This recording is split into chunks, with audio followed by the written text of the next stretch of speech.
¿Qué tal?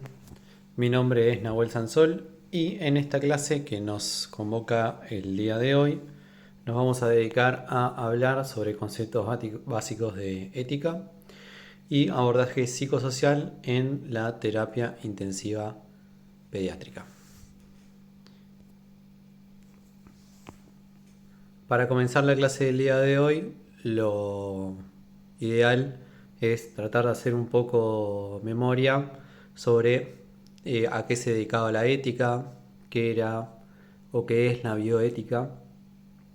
Y vamos a ver que la bioética es una ciencia que estudia la aplicación de los principios éticos al campo de la medicina o de la investigación, siempre y cuando esté relacionado a seres vivos y en particular a nosotros nos interesan la aplicación de los principios éticos en el cuidado del ser humano. De los principios bioéticos traemos acá 4, que son el principio por un lado de autonomía, que lo que viene a traer es la importancia de respetar la capacidad del individuo que está siendo tratado, en este caso, de poder tomar parte en las decisiones que afectan a su estado de salud, decisiones terapéuticas. De ahí se desprende el consentimiento informado como un ejemplo sobre la aplicación de este principio. Recordamos que el consentimiento informado es un instrumento mediante el cual por un lado, tiene dos elementos, ¿no? Justo como dice su propio nombre. Por un lado, la información, que debe ser clara, información que debe ser bajada a un nivel de comprensión para el paciente. Y por otro lado, digamos, la parte de que tiene que ser informado en el sentido de que el paciente tiene que dar su consentimiento para la realización de este procedimiento.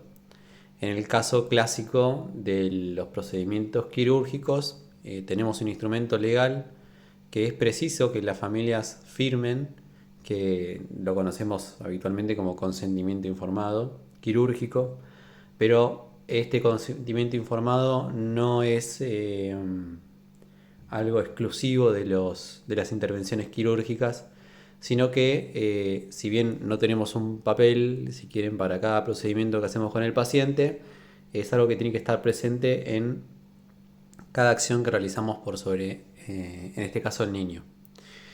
En el caso de la pediatría, aquellos que deben ser informados y que deberán dar su consentimiento van a ser los padres. Y acá entra en juego también un poco la polivalencia del campo de atención pediátrica, en el cual, como a veces digo, entramos a una habitación y nos encontramos con un lactante de 6 meses, con un nivel de comprensión, un nivel de desarrollo cognitivo acorde a su edad, que requieren que nos adaptemos a la hora de comunicarnos con ese paciente para poder realizar los cuidados de enfermería de la manera más acorde.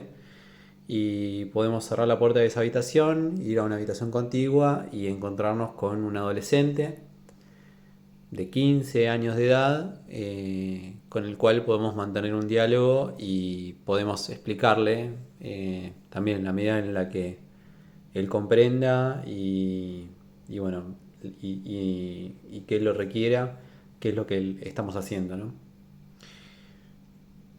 El segundo principio bioético que se presenta es el principio de beneficencia, que es un principio que lo que trae es el hecho de que en cada acción que realiza el personal de salud tiene que haber una idea de bien, ¿no? De realizar un bien.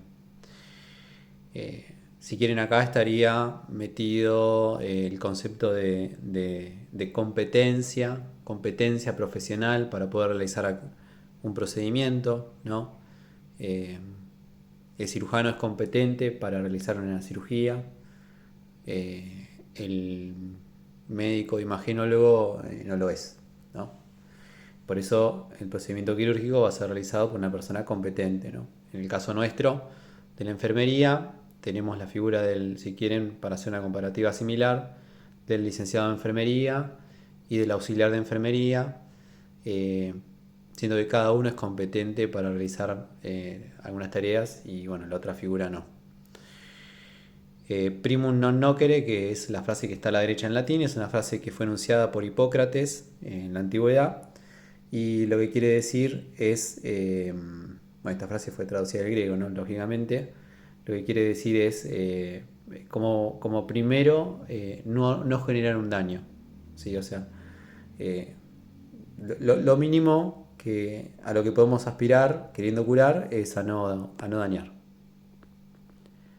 El tercer principio, que es el principio de no maleficencia, puede llegar a ser un poco redundante, pero bueno, lo que trae este principio es que no debe estar, o sea, es como lo opuesto al anterior, ¿no? No debe estar nunca en la mente de la persona que ha de ejercer el acto de curar o de cuidar, el querer hacer un daño deliberado, ¿no? Por un lado, en beneficencia no queremos ocasionar un daño que puede devenir de no estar preparado y si quieren un sin querer, un daño sin querer.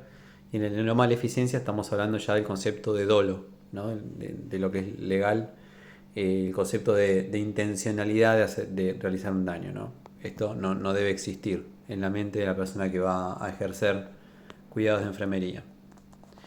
El cuarto principio, que es el cuarto principio bioético, es el principio de justicia, que trae el concepto de justicia, pero en términos de una justicia distributiva, una justicia de equidad, digamos, de distribución de cuidados de enfermería, sin preferencias, de recursos, ¿sí? Sin preferencias por sobre un paciente sobre el otro, ¿no? Y luego el Consejo Internacional de Enfermería, el CIE, agrega dos principios más que están subrayados, que van a ser el principio de veracidad y el principio de fidelidad.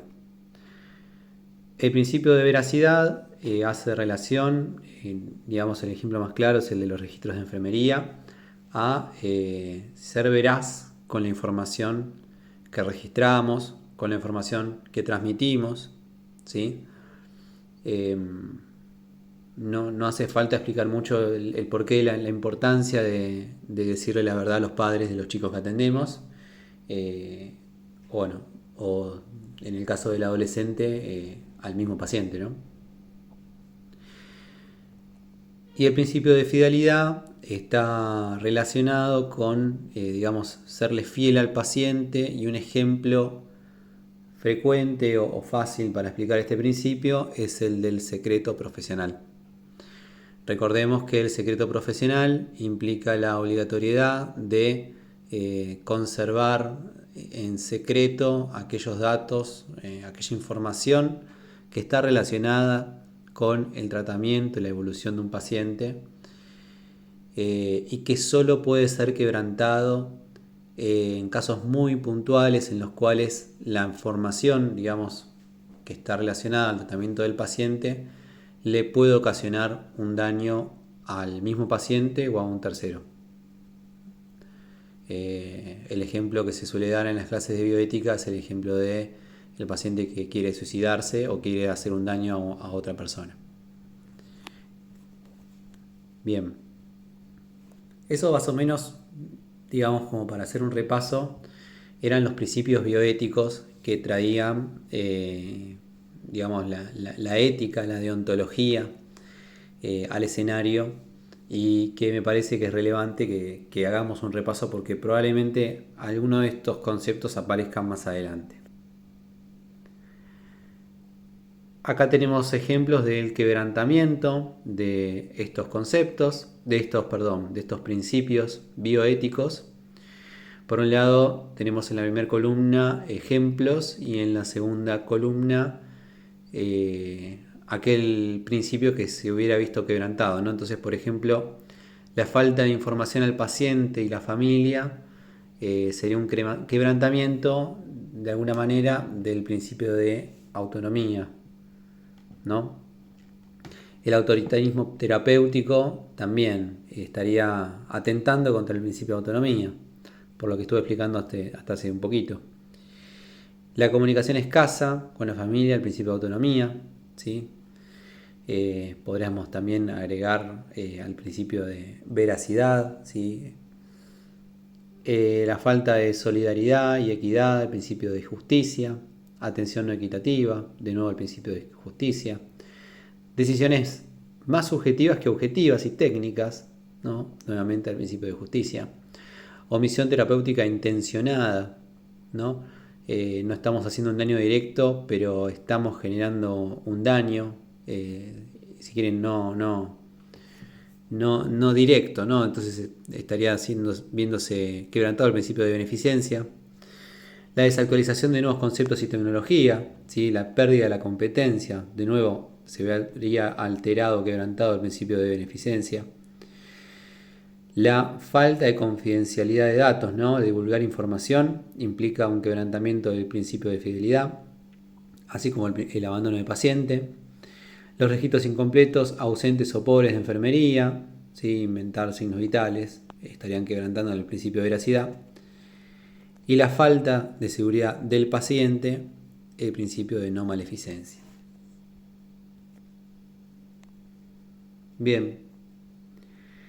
Otro concepto que es relevante volver a recordar es que si bien no es obligatorio en la Argentina para todas las instituciones poseer un comité hospitalario de bioética, vamos a ir viendo a lo largo de esta clase que esto es muy relevante. Primero que principal lo que vamos a hacer es definir los comités hospitalarios de bioética y por qué surgen, ¿no? Por un lado. Por ahí lo que nos tenemos que preguntar es a raíz de qué o cuál es el disparador que empieza a generar un interés en desarrollar una respuesta ante situaciones relacionadas con dilemas éticos, dilemas morales, dilemas bioéticos, ¿no? Dentro del campo de la salud. Y es que históricamente lo que sucede a partir de los años 50 es que hay un incremento vertiginoso de la aparición de tecnología para la sanación o digamos la atención de los pacientes. Empiezan a aparecer las terapias intensivas, ¿sí? Empezamos a ser capaces de sostener la vida de un paciente en estados cada vez más críticos y de prolongar esa vida.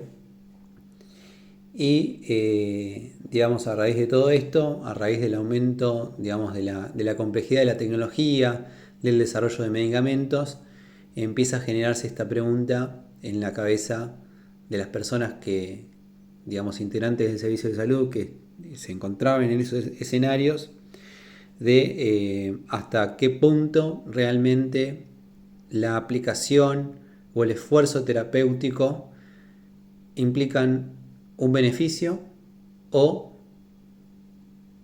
totalmente lo contrario, ¿no? Bueno, los comités hospitalarios de bioética surgen para dar respuesta a estos dilemas de índole moral y ética que se presentan cada vez con más frecuencia en la práctica de las ciencias médicas. Como dice en la diapositiva, el avance acelerado de la tecnología da lugar a un desafío muy fundamental para la práctica clínica pediátrica, ¿no? Por un lado, el de mantener, el de rescatar o redescubrir los valores esenciales de la medicina en función de su último fin, ¿no? Que es el de cuidar y servir al niño y adolescente. Es decir,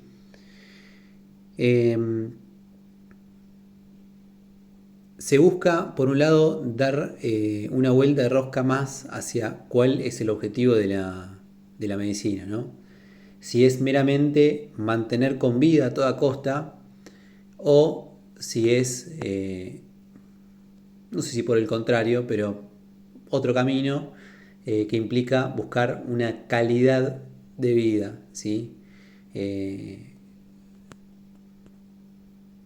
Vamos a ver a lo largo de la clase también cómo estos objetivos van o deben ir siendo reformulados, ¿no? De los objetivos curativos a objetivos más relacionados o más vinculados en casos extremos, ¿no? Con buscar ofrecer calidad de vida.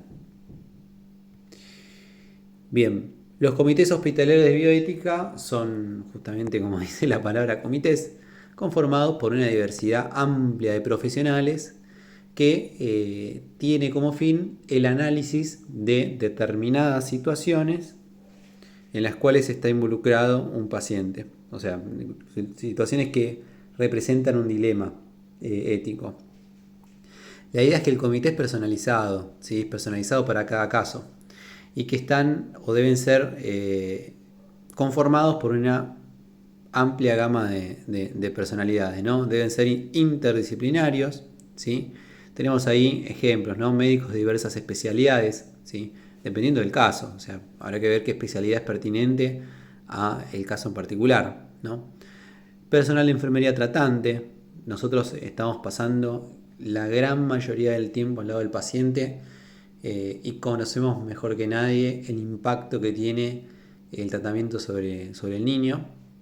Representantes de la comunidad o religión de pertenencia, ¿sí? Para dar un enfoque más cercano a la cultura, ¿sí? Y la religión de la persona que está siendo tratada. Trabajadores sociales, psicólogos, abogados, etc. ¿Sí? Va a depender siempre un poco del caso, como les decía. No es que hay un comité hospitalario estandarizado que sirve para todos los casos. Sí que hay miembros que digamos, son presentes en la mayoría de las veces, pero algunos se los debe invitar para participar y agregar su punto de vista. Las discusiones que se generan al final de la vida debieran ser multidisciplinarias, ya que deben estar basadas en la visión completa del estado del paciente y las perspectivas de la familia. ¿Sí? Fíjense cómo esa última frase saca un poco, o sea, nos saca un poco del foco del cuidado, de la atención. Hasta ahora venimos viendo clases que están relacionadas con el monitoreo, con la medicación, con el tratamiento, con la vida aérea, ¿sí? Y a veces cuando llegamos al extremo o al final del camino es necesario cambiar el punto de vista. Una frase que me parece muy interesante para ilustrar lo que estamos viendo en la clase del día de hoy es la que está arriba de esta diapositiva. No todo lo técnicamente posible puede ser siempre éticamente justificable. Tengamos en cuenta que la ética, la moral y lo legal son cosas diferentes. No todo lo que es éticamente válido es legal y no todo lo que es legal es éticamente válido. Y esto tiene que ver con una infinidad de cuestiones relacionadas a el marco jurídico, a cuestiones sociales, a una infinidad de cuestiones. Por ahí lo vamos a ilustrar un poquito más adelante también. Algunos conceptos importantes que es importante definir es, por un lado, el concepto de encarnizamiento terapéutico. ¿Cuándo estamos hablando de encarnizamiento terapéutico? Cuando llegamos al punto en el cual se aplican métodos extraordinarios y desproporcionados de soporte vital en enfermos terminales que, y esto me parece muy importante, por el grado de deterioro que presentan, no le proporcionan beneficio alguno y prolongan innecesariamente su vida, ¿sí? Es decir, llegado a un punto en el cual no existe posibilidad de curación ni de mejora, a veces el mismo tratamiento médico que no genera beneficios, pero que siempre genera algún perjuicio o efectos adversos, nos da como resultado solo la parte negativa, ya que no existe posibilidad de curación. Todo aquello que hagamos sobre toda aplicación de tecnología, de medicación sobre una persona, tiene su efecto positivo y tiene su efecto negativo. Y si el efecto positivo no está, nos estamos quedando solamente con el efecto negativo. Y el efecto negativo genera un daño y deteriora la calidad de vida del paciente, ¿sí? Entonces, bueno, llega un punto en el cual el tratamiento deja de ser curativo y pasa a convertirse en encarnizamiento terapéutico. Otro concepto relevante es el de limitación de esfuerzo terapéutico, que implica evitar ciertos procedimientos, es decir, que ciertos procedimientos se transformen en un cruel acto de retrasar la muerte en vez de prolongar la vida, ¿sí? Prolongar la agonía en vez de prolongar la vida. La decisión de suspensión o retirada de medidas terapéuticas en situaciones en que se prevé que éstas no tendrán beneficio alguno para el paciente. Y por otro lado, el concepto de reformulación, ¿sí? Reformulación de objetivos. También hay un punto en el tratamiento, en el cuidado, en la evolución de la enfermedad, ¿sí? Que no determinamos nadie, o sea, lo determina el paciente y el proceso evolutivo de su enfermedad, en el cual los objetivos se tienen que reformular y pasar de objetivos de curación a objetivos paliativos, ¿sí? A paliar un síntoma, a paliar los efectos de una enfermedad para buscar una mejor calidad de vida. Bien, en la unidad de cuidados críticos pediátricos los objetivos van a ser justamente, ¿no? En estos casos, mantener la calidad de vida, aliviar el sufrimiento, evitar los riesgos, intentar restaurar la salud y respetar los derechos del paciente, los derechos y los deseos del paciente. Entonces, por todo lo que venimos hasta ahora, podemos distinguir dos modelos de atención. El modelo curativo, ¿sí? El beneficio está relacionado con que la intervención contribuya a la recuperación del paciente.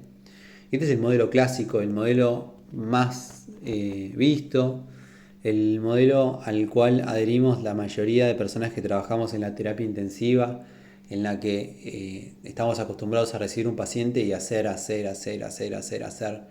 una pila de procedimientos y cuidados de enfermería para buscar que el paciente se recupere. Y por otro lado, el modelo paliativo, en el cual el beneficio está relacionado con que la intervención contribuya a mejorar la calidad de vida de los pacientes y sus familias a través del alivio de los síntomas, la situación funcional, preocupaciones emocionales, psicológicas o espirituales, ¿sí? Y se ve una clara diferencia entre uno y el otro. No es que uno esté mal y el otro esté bien, sino que cada uno tiene su momento, cada uno tiene su punto, o sea, su momento de aplicación, y muchas veces lo que es muy difícil es encontrar el punto de viraje en el cual es que uno pasa de un modelo curativo a un modelo paliativo, ¿sí? Y a veces, digamos, también es importante tener en cuenta que el modelo paliativo no implica necesariamente la muerte inminente del paciente, ¿sí? Sino, digamos, a veces, bueno, hay una función que no se puede recuperar, que no implica la muerte, pero que no es posible, justamente, no es posible recuperarla y requiere un enfoque paliativo, ¿sí? Como puede ser un dolor crónico, o puede ser una disfunción anatómica, una alteración de la motilidad intestinal, cualquier órgano, si quieren, del cuerpo que deja de funcionar y con el cual ya no tiene sentido seguir peleando, porque, bueno, justamente esto conllevaría un encarnizamiento terapéutico y no tendría, o sea, no llegaríamos a nada. Se puede tratar por medio de la medicina paliativa para ofrecer calidad de vida, ¿sí? Y no necesariamente implica que el médico de cuidados paliativos aparezca que la muerte está a la vuelta de la esquina, ¿no? Generalmente el modelo paliativista congenia mucho con la enfermería. nosotros tenemos una visión muy constante por encima del enfermo y mucha cercanía, y somos testigos del deterioro, somos testigos del agotamiento de los padres, del niño, y generalmente solemos recibir muy bien al médico paliativista. Curiosamente es lo contrario con los médicos tratantes, médicos intensivistas, que están, digamos, chipeados tanto en la curación, en el tratamiento, en la recuperación, que les cuesta mucho a veces recibir al médico paliativista para que se involucre en la toma de decisiones del niño. Y eso es una cuestión de la cultura profesional que bueno, quizás es necesario empezar a modificar. Bien, estábamos hablando del cambio de objetivos, ¿no? Y hay un punto muy particular que es el punto de encuentro entre estos dos modelos, ¿sí? Modelo paliativista y, como veíamos antes, el modelo curativo, ¿sí? Que es el momento en el que se decide que no hay opciones éticamente válidas para mantener una terapia activa, iniciar alguna otra o practicar reanimación cardiopulmonar si se requiera. Bueno, en caso de pacientes que, digamos, por un deterioro de su estado de salud, han sufrido muerte encefálica, por ejemplo, un caso grande como para verlo con claridad. Si ese paciente que ya no tiene expectativa de ningún tipo de calidad de vida tuviera un paro cardiorrespiratorio, uno tendría que preguntarse hasta qué punto lo va a beneficiar la reanimación o lo va a terminar perjudicando, ¿no? Existe, en la práctica médica se utiliza un documento de no reanimación para este tipo de casos extremos.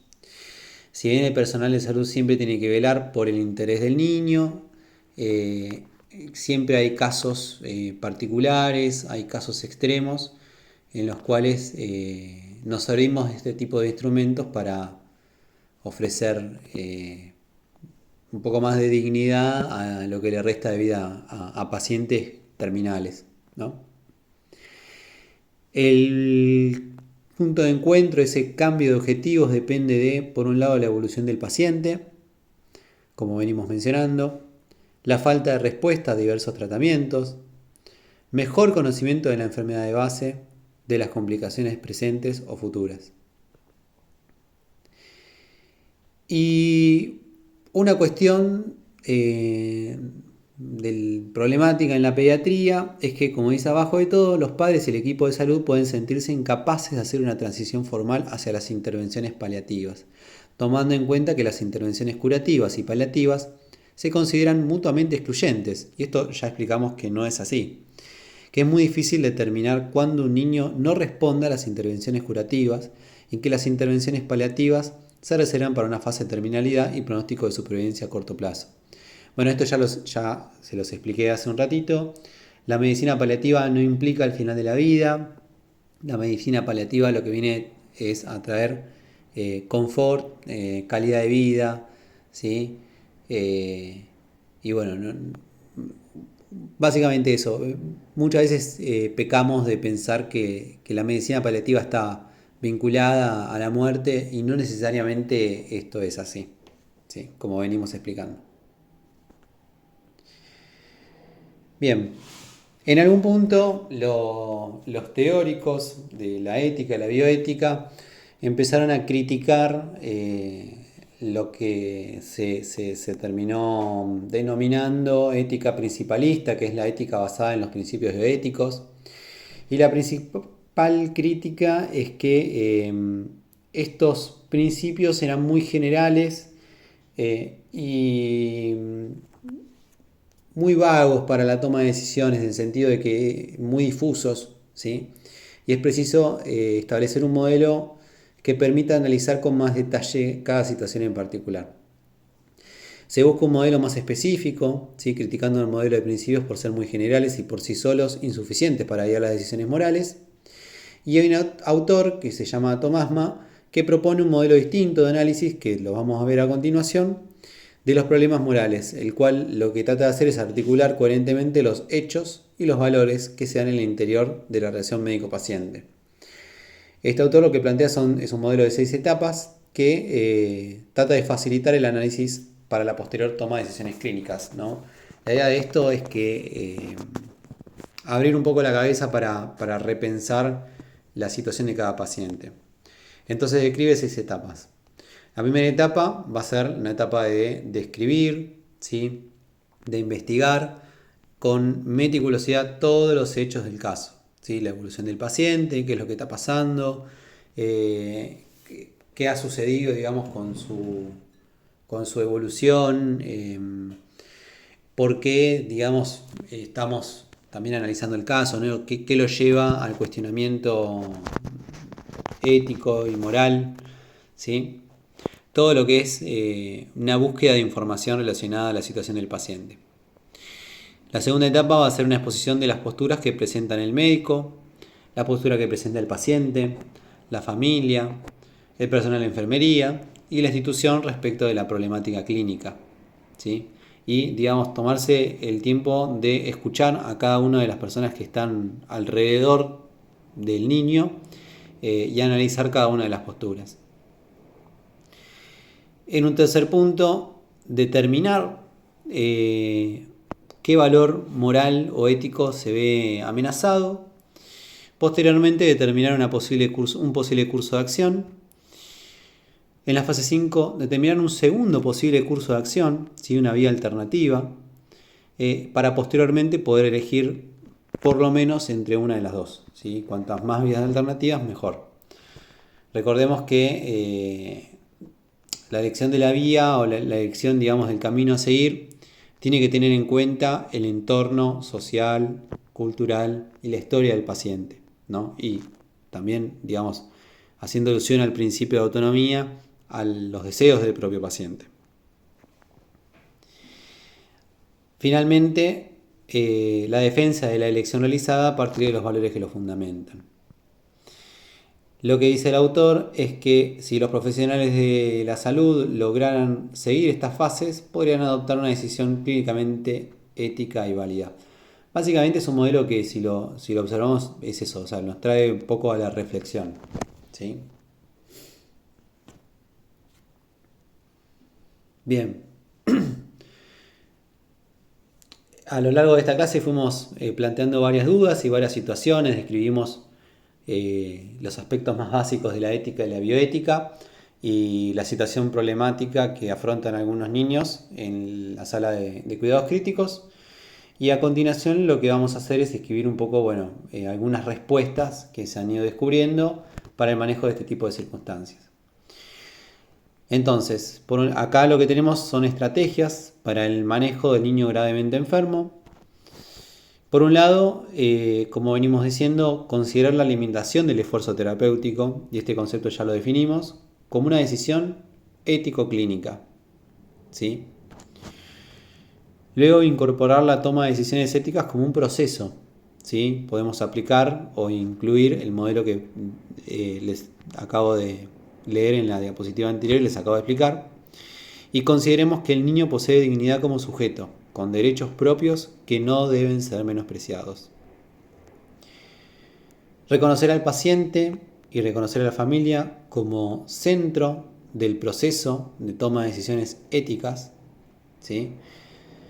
Nunca olvidemos que los padres, en el caso de la pediatría, son una parte fundamental de la historia del niño y por eso es preciso escucharlos. Y en cuarto punto, disponer idealmente de un comité de ética asistencial como apoyo para la toma de decisiones. Muchas veces, como en muchas instituciones de salud que tienen unidades de cuidados críticos, no hay comités hospitalarios de ética o de bioética. A veces lo que hacen estas instituciones cuando se encuentran con un caso particular es recurrir a que se lo analice este caso o esta situación dilemática por medio, o sea, por que la situación sea analizada por un comité de bioética de otra institución.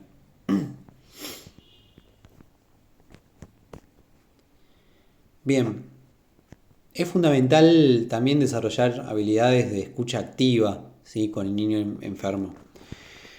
Partiendo de la base de que los niños tienen una capacidad de comunicación distinta y que tienen una capacidad de percepción mucho más profunda que los adultos, en el sentido de que ellos se dan cuenta con mucha facilidad si le estamos diciendo la verdad, si le estamos mintiendo. La capacidad de percepción de los chicos es espectacular. Entonces, creo que lo que les voy a decir a continuación es muy importante. Por un lado, la escucha atenta, ¿no? Escuchar con atención y con cuidado, ¿sí?, todo lo que nos diga el paciente. Y dejar que el niño se exprese según su capacidad y desarrollo cognitivo. Dejarlo expresarse, dejarlo hablar, ofrecerle espacios para que se exprese, ¿sí? A veces es como un poco intimidante, ¿no?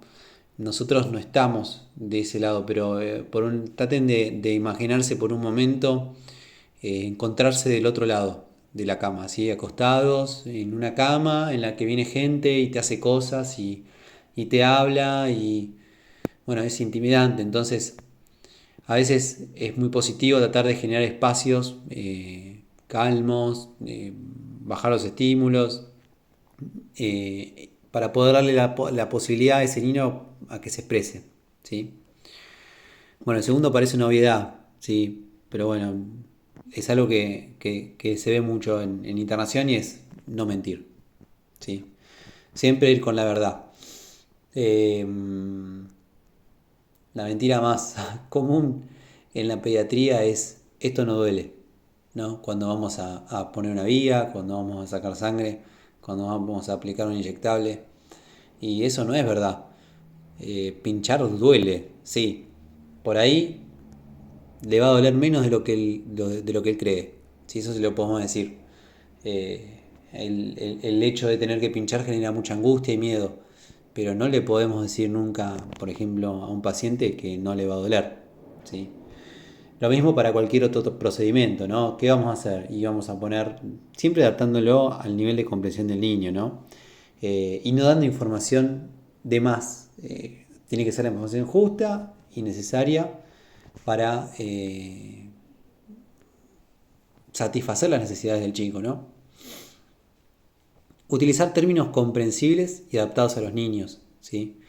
Bueno, y acá otra vez, en pediatría, o sea, el paciente puede tener 4, 5, 6, 10, 12, 15 o 16, incluso hay en los hospitales hasta los 17 años. Eh, y la capacidad de comprensión y, digamos, la manera que vamos a usar para comunicarnos con cada uno de estos chicos va a ser muy diferente, ¿no?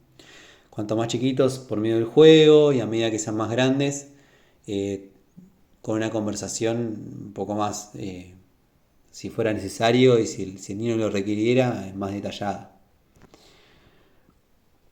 Respetar las creencias de los chicos, las creencias de las familias y no contradecir las costumbres familiares, ¿sí? Tengamos en cuenta que nosotros estamos afuera, ¿no? Nosotros participamos en la curación, en el tratamiento, pero estamos afuera de la familia, ¿sí? Y la familia ya viene con costumbres, viene con una cultura, viene con una historia, ¿sí? Y toda esa historia y toda esa cultura y todo ese material, digamos, que tiene, con el que está cargado el niño, debe ser respetado, naturalmente. Por otro lado, hablar con los padres en presencia del niño. Y acá hay que tener también cuidado. Muchas veces en pediatría, otro error común que no está bueno, y sobre todo en chicos que están en cuidados intensivos, es esto de hablar enfrente de los chicos. O sea, por ahí lo que digo es un poco distinto de lo que dice la diapositiva, porque quiero traer otro concepto además de este.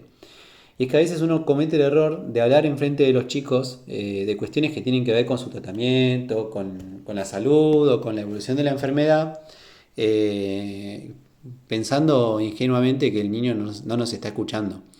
Y los chicos están en todo, ¿sí? Los nenes más chiquitos de 3 de 4 años que uno piensa que no entienden, están escuchando, están entendiendo, y en el peor de los casos, a veces entendiendo mal y entendiendo cosas peores de las que estamos diciendo. Entonces hay que tener mucho cuidado en cómo se comunica, ¿no? En cómo comunicarse con los padres.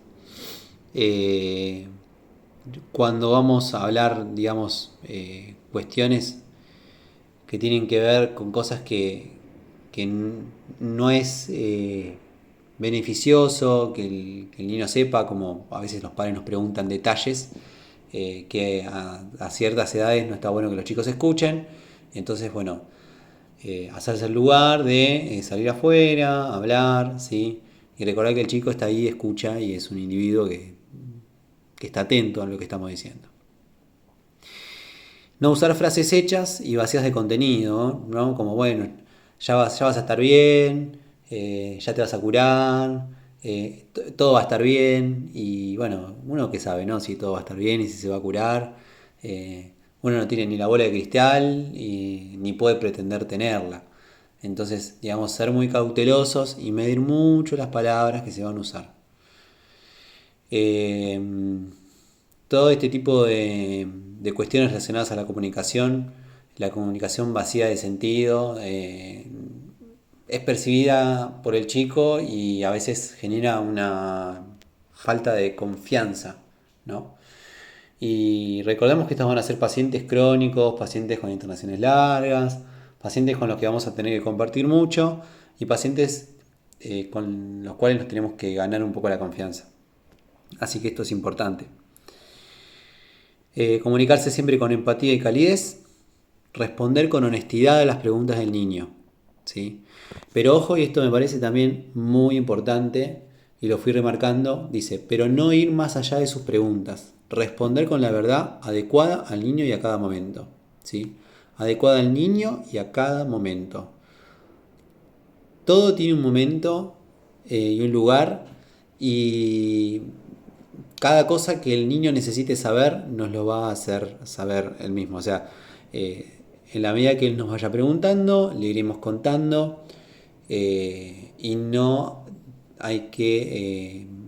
es un proceso, digamos, que el niño está realizando para descubrir lo que le pasa, para entender lo que le pasa, y no es beneficioso que eso sea o sea, acelerado, ¿sí? No hay que apurarse, ¿sí? Cada chico tiene su tiempo y el tiempo nos lo va a ir marcando él solito. Respetar los ritmos y los tiempos de cada niño, como acabo de decir, y ser capaces de reconocer que no sabemos todo, que hay preguntas sin respuesta. Y eso es verdad, no sabemos todo. No sabemos qué va a pasar con la salud del chico. O sea, de nuevo, no, esto de todo va a estar bien. Y no sabemos si va a estar todo bien. Por ahí hoy todo va a estar bien y mañana no, y pasado tampoco, y después sí, y no sabemos qué va a pasar en el futuro. Si hasta el chico con, no sé, un nene que esté internado en sala con una bronquiolitis, puede terminar, no sé, séptico y ventilado. Nunca sabemos, ¿sí? O por ahí aparece una enfermedad de base que no era conocida y de golpe aparece una miocardiopatía dilatada que lo lleva a un estado de gravedad que no pensábamos. Entonces, nunca hay que dar nada por sentado, ¿sí? En la terapia intensiva en general nunca hay que dar nada por sentado. Bien, vamos a definir un poco el proceso del duelo, ¿sí? Tenemos a la izquierda las fases del duelo normal. Tenemos una primera fase que va a ser la fase de negación, ¿sí?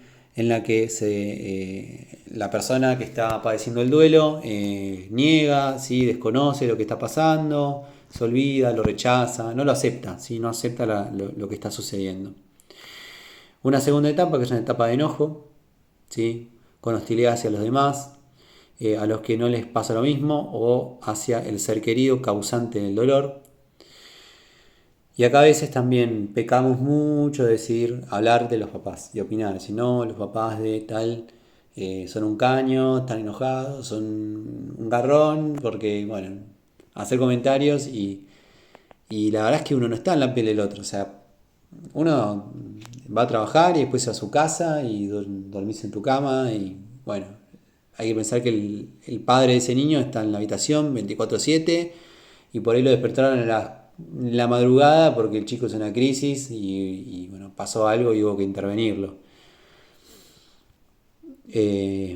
Bueno, importante por eso conocer las etapas del duelo, ¿no? La etapa de negociación, ¿sí? Esperanza de que ocurra un hecho improbable, sacrificio, renuncia a cambio de algo. A veces aparece mucho la religión en esta etapa. Acá estamos hablando del duelo o la relación, el duelo relacionado a veces la salud, ¿no? O sea, el niño que pierde una función o que se encuentra con un diagnóstico terminal, o la familia en general, porque o sea, no es solo el niño, sino también la familia que transita el periodo de duelo, va manifestando a veces estas etapas. Una cuarta etapa que es una etapa de depresión, ¿sí? En la cual ya empieza a haber conciencia de la realidad de la situación, donde hay dolor, resignación. Y una última etapa de aceptación, en que bueno, se acepta la realidad de lo que está sucediendo. Por otro lado, en la columna de la derecha podemos definir a su vez también distintos tipos de duelos, ¿no? Vamos a tener el duelo anticipado, que es un duelo que empieza antes de la pérdida, el duelo negado, ¿sí? El duelo retardado que aparece después, al contrario, el duelo crónico, ¿sí? Que no se termina de resolver y a veces es como que queda estancado en una de las etapas que dijimos antes y no hay un avance.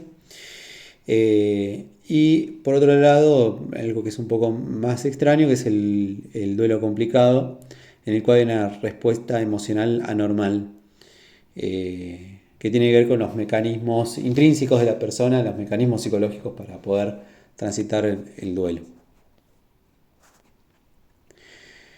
Bien, hay otro concepto que es importante, que es el concepto de lo que son los cuidados al final de la vida. Y bueno, implica también la implementación de una mirada terapéutica y del cuidado desde un enfoque más paliativista, según el cual la mortalidad es simplemente un concepto estadístico, ¿sí? Se trata de asumir la muerte como un proceso natural, o sea, forma parte de la vida, al final de la vida, en la muerte es algo natural y es algo que nos pasa a todos, ¿sí? Morir es un proceso cuyas fases se modifican e integran constantemente hasta culminar en el evento final de la muerte. Reconocer al paciente como terminal es decisivo para adecuar los objetivos terapéuticos a su realidad, ¿sí? Bueno, esto ya lo explicamos. La atención integral del enfermo terminal y de su familia, una atención desde un enfoque más allá de lo terapéutico, sino también de lo psicosocial, lo cultural y lo religioso. Y un concepto también importante y que tiene que ver con algunas de las cuestiones que yo les fui diciendo sobre la realidad de lo de lo que se vive en la sala de internación contra la teoría que yo les estoy explicando, es que, digamos, la justificación o la lógica de esto, de que esto sea así, es que el equipo de salud no está formado para este tipo de situaciones. O sea, el equipo de salud, como dice acá, a lo largo de sus estudios tiene formación para afrontar la muerte de sus pacientes. En ningún momento. ¿Sí? Entonces también es como que la muerte es un tabú hasta incluso para nosotros mismos, ¿no? Es algo que está mal. ¿Sí? Bueno, acá hay una carta, esta es una carta que es de la Asociación para el Cuidado de los Niños con Enfermedades Amenazantes o Situaciones Terminales y sus familias, en la cual, digamos, la cual expresa algunos elementos que esta asociación, formada por padres y por niños, considera importantes que sean consideradas por el equipo de salud, ¿sí? Por un lado, que todo niño sea tratado con dignidad, respeto, que se le permita conservar su intimidad independientemente de su capacidad física o intelectual, que los padres serán considerados los primeros cuidadores y se implicarán como colaboradores e interlocutores fundamentales en todo lo que se refiere a los cuidados y decisiones concernientes a su hijo. En tercer lugar, que todo niño tendrá la oportunidad de participar en las decisiones que afecten a sus cuidados según su edad y capacidad de comprensión. Que toda familia tendrá la oportunidad de consultar con un pediatra experto en la enfermedad de su hijo. Se deberá informar a los padres, al niño y a sus hermanos según su edad y capacidad de comprensión también, y también serán consideradas las necesidades de otros parientes. Fíjense que está impregnado de todo lo que estuvimos viendo hasta ahora, ¿no? La honestidad y la apertura serán la base de toda comunicación que será sensible y apropiada a la edad y a la capacidad de comprensión. En séptimo lugar, el hogar familiar continuará siendo el lugar de los cuidados siempre que sea posible. Y esto está bueno también, ¿sí? Porque es un lugar familiar, un lugar que da seguridad al niño, ¿sí? Cualquier otro cuidado será proporcionado por el personal adecuadamente capacitado en el entorno centrado en el niño, ¿sí? Todo niño tendrá acceso a la educación. Se procurará que el niño pueda participar en otras actividades infantiles, ¿sí? También muy importante.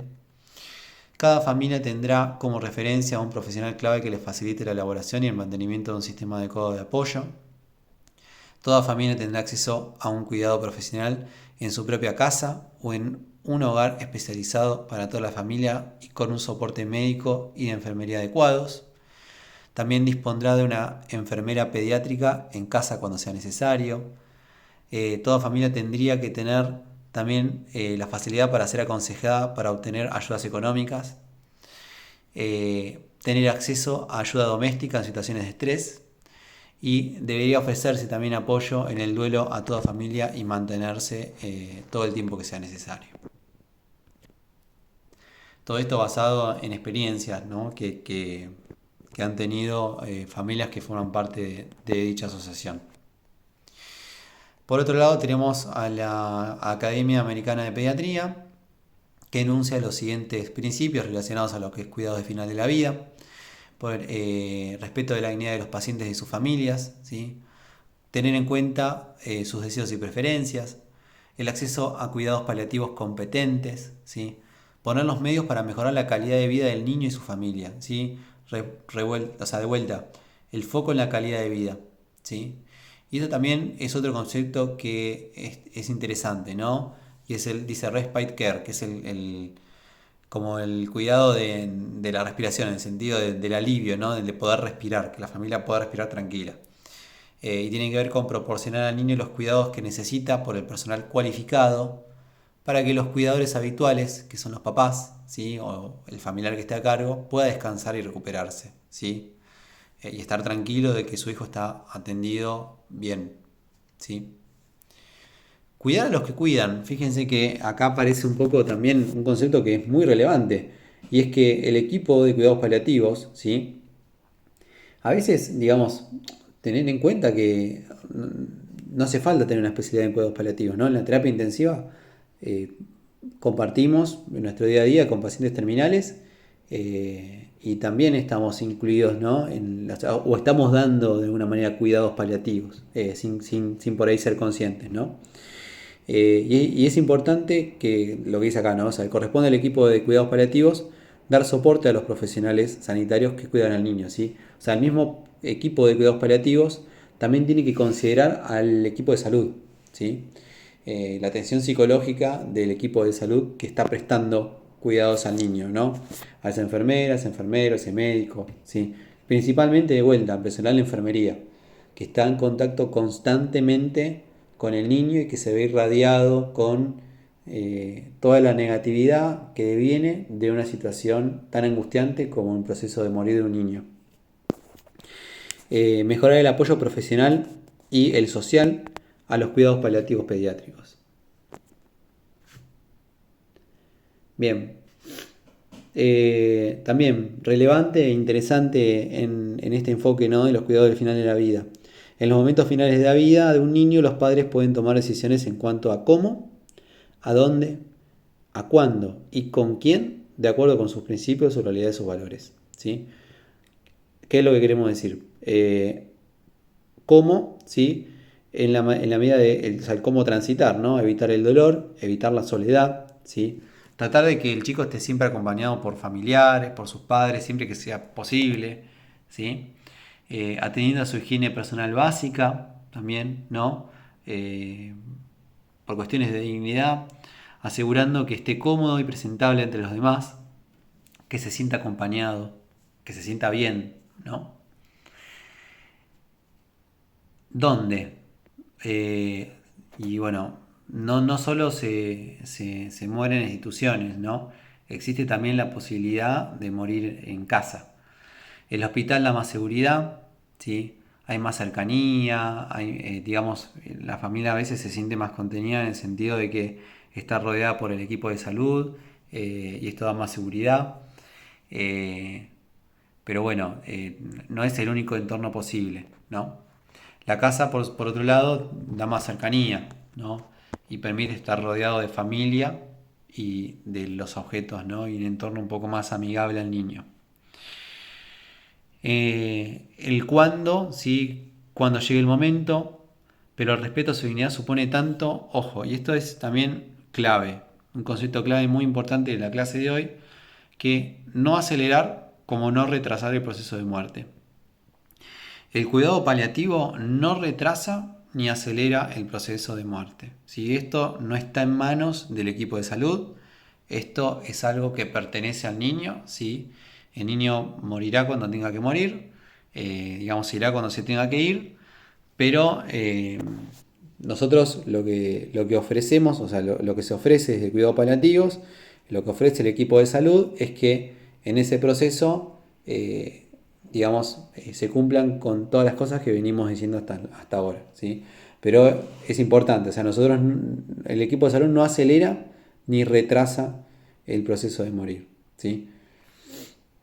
¿Con quién? ¿Sí? Y bueno, también hay que animar sin forzar que la familia esté presente el mayor tiempo posible con su hijo, ¿sí? Muy importante, antes de morir, durante y después. Las terapias intensivas, muchas veces en la terapia intensiva negamos mucho o impedimos mucho la participación de los padres o la presencia de los padres. También, bueno, esto depende un poco de las características edilicias y estructurales del servicio. A veces en una disposición de terapia intensiva con peceras es difícil sostener la presencia de los padres, pero hay que tener en cuenta que se puede trabajar con los papás, se puede trabajar y sostener la presencia de los padres. Eh, lo que es difícil es adaptarse a veces, ¿no? Lo que nos cuesta es adaptarnos a que la familia puede estar, pero es un esfuerzo que tenemos que hacer, porque, digamos, le estamos dando en los últimos momentos de vida del chico la posibilidad de compartir con su familia, ¿no? Que es con quienes ellos quieren realmente estar. Qué buena pregunta, ¿no? ¿Estamos preparados para la muerte? La necesidad de asimilar una filosofía de cuidados paliativos que contemple el mejor interés del paciente, no solo desde el punto de vista orgánico, ¿sí? Conceptos importantes, porque la realidad es que no estamos preparados para la muerte, no estamos formados para la muerte. Eh, lo que nos pasa es que, lo que dice la segunda frase, ¿no? Se enseña a pensar y actuar como si la muerte de cada paciente fuese algo accidental, no evitable, como si fuese algo malo, ¿sí? Y la realidad es que es algo natural y que a veces no está en nosotros, ¿sí? Hacemos todo lo posible por curar al chico, pero a veces no podemos evitar la muerte. La muerte de un paciente es una experiencia estresante, lógicamente, ¿sí? Más cuando se trata de un chico, donde parece que se contradice el orden natural de las cosas, ¿sí? Nos pasa mucho en pediatría. Eh, y los procesos de afrontamiento de la muerte suponen un desgaste importante para los profesionales, ¿sí? Por lo menos. La capacidad de soportar y asimilar estas situaciones depende en muchos casos y sobre todo en ausencia de un tratamiento específico de los recursos personales del profesional. Lamentablemente no tenemos, y esto es algo que también en lo que hay que trabajar mucho, asistencia psicológica para las personas que estamos expuestas al cuidado de niños que mueren, ¿sí? Eso es algo que está muy mal. Incluso mismo desde las leyes de, digamos, de trabajo y seguridad y higiene laboral, no hay una contemplación dentro de lo que son las enfermedades profesionales de las enfermedades mentales, ¿no? Y del desgaste psicológico que viene atrás de estar lidiando con relativa frecuencia con la muerte de los chicos. Bien, y para terminar la clase de hoy, los dejo con una reflexión que me pareció también interesante, a modo de conclusión, que dice, se las voy a leer: el manejo del niño gravemente enfermo, atendido en una unidad de cuidados críticos, requiere de un cambio en la cultura de las organizaciones de salud, en la que se conciba la muerte como algo natural, en la que se discuta o argumente considerando a todas las partes involucradas, incluyendo a los profesionales de enfermería en el proceso, y que exista la posibilidad de recurrir a un comité de ética asistencial, competente, interdisciplinario y permanente, cuando el equipo de salud no llega a un acuerdo. Bueno, creo que todos ustedes, llegados a este punto de la clase, me sabrían explicar con facilidad por qué es relevante la implementación de un comité de ética en cualquier institución que maneje una unidad por lo menos de cuidados intensivos. Terminamos con la clase de hoy y bueno, espero que les haya servido. Nos vemos.